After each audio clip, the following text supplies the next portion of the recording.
დაკავებულები და დაშავებულები გუშინდელი აქცია თბილისის შემოსასრულთან სამართალდამცავებსა და მომიტინგეებს შორის დაპირისპირებით დასრულდა. ჯამში 31 პირია ადმინისტრაციული წესით დაკავებული. ისინი სხვადასხვა წინასწარი მოთავსების იზოლატორებში არიან გადაყვანილი. გამოძიება მათ პოლიციელის კანონიერი მოთხოვნისადმი დაუმორჩილებლობას და წვრილმან ხულიგნობას ედავება. მათ შორის არიან ოპოზიციური პარტიების წარმომადგენლები. მაკა ლაშხია გვერდება, ახლა პირდაპირ ეთერში. მაკა, უფრო მეტ ინფორმაციას ველოდებით შენგან. ლიზა, გუშინ აქციაზე დაკავებულების ნაწილი გადმოყვანილია ზახესის დროებითი მოთავსების იზოლატორში. აქ დილიდან იკრიბებიან დაკავებულების ოჯახის წევრები, უფლებადამცველები.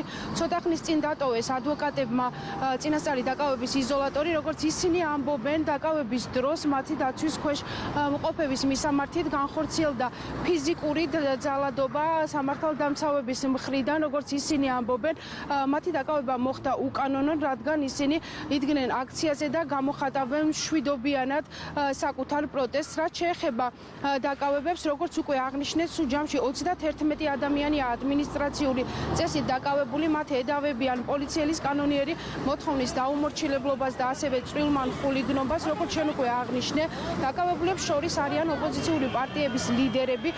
გუშინ დაკავებულების ნაწილი გათავისუფლდა ხელწერილი საფუძველზე. გათავისუფლებულებს შორის არის ერთ-ერთი ნიკა მელია, რომელმაც რამდენიმე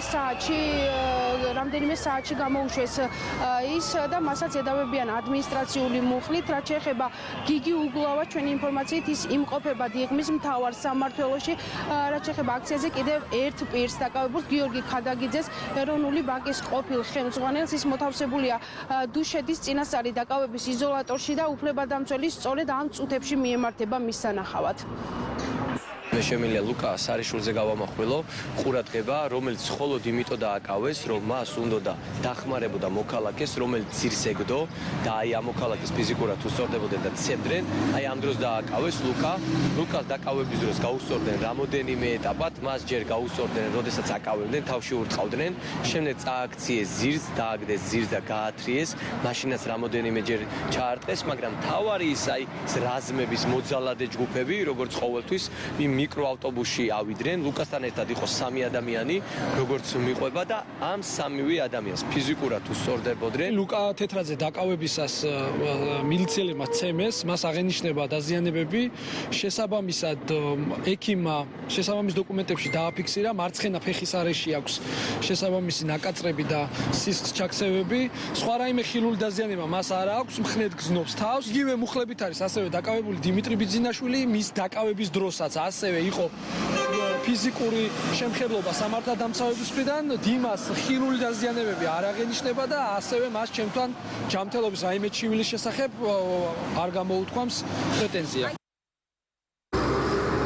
გუშინ აქციაზე 31 პირი ნაწილი დააკავეს თბილისის მოლის მიმდებარე ტერიტორიაზე, ნაწილის დაკავება კი მოხდა სანაპიროზე, როდესაც აქციის მონაწილეები მარშით რუსთაველის გამზირისკენ გადაადგილდებოდნენ. უფლებადამცველები დღე ელოდებიან, როდის ჩაინიშნება სასამართლო პროცესი, რომელიც უკვე სავარაუდოდ ხვალ ჩაინიშნება. როგორც უკვე გითხარით, ყველა მათგანს ადმინისტრაციული წესით არის დაკავებული, ზოგი მათგანი გათავისუფლდა ხელწერილი საფუძველზე და ადმინისტრაციული წესით დაკავებულების სასამართლო პროცესი ხვალ გაიმართება და ითვალისწინებს 15 დღემდე პატიმრობას ან ადმინისტრაციულ ჯარიმას.